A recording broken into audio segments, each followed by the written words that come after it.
Arabs are the most maligned group in the history of Hollywood.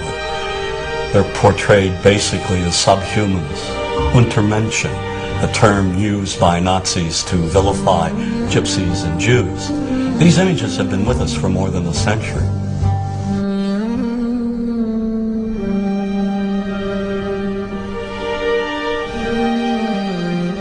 For 30 years, I've looked at how we, particularly when I say we, image makers, have projected Arabs on silver screens.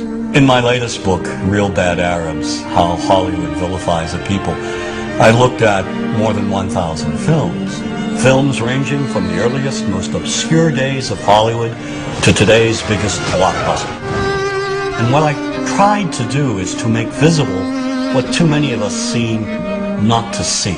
A dangerously consistent pattern of hateful Arab stereotypes. Stereotypes that rob an entire people of their humanity. All aspects of our culture project the Arab as villain. That is a given. There is no deviation.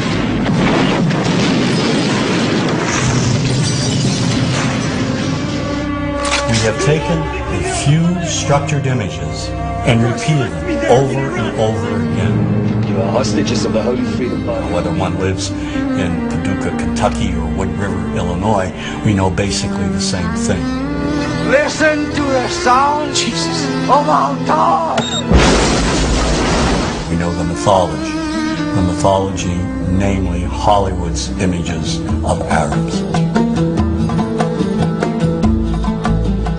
Yesteryear's Arab land is today's Arab land. The Arab is one-dimensional caricature, cartoon cutouts used by filmmakers as stock villains and as comic relief. And so over and over we see Arabs in movies portrayed as buffoons, their only purpose being to deliver cheap laughs. You see this in the Joey Heatherton film, The Happy Hooker Goes to Washington. Every night I was forced to perform unspeakable acts with circumcised dogs. Oh, dogs are better than sheep. They're cleaner, I know, I've tried both. The stereotype has become so widespread that it's become invisible to people. And the reason being is that we've all grown up with these images. Just look at television.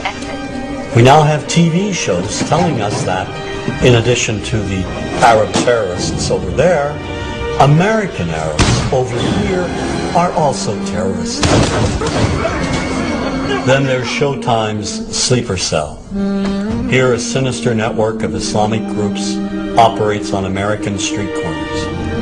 Any homeless man could be part of this network. Even Western-looking Arabs are part of this anti-American conspiracy. We're at war with America, period. And we're going to win that war by convincing enough Americans through the spread of fear, insecurity, and terror to change their ways. And the best way to teach that lesson is by attacking them where they live, work, and play. And this paranoia runs deep.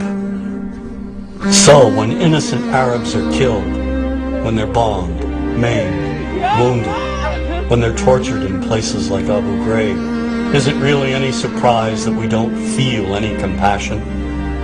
Or worse, make light of it? This is no different than what happens at the Skull and Bones initiation, and we're going to ruin people's lives over it, and we're going to hamper our military effort. You ever heard of emotional release? You ever heard of need to blow some steam off? Well, yeah, sort of like hazing, a fraternity prank, sort of like that kind of fun. But the point is, everybody's been saying that this came from... We don't care about that. We've been preconditioned to think that those innocent civilians, clones of Al-Qaeda and Saddam Hussein, are one and the same and do not merit our sympathy, our understanding. And that's very dangerous.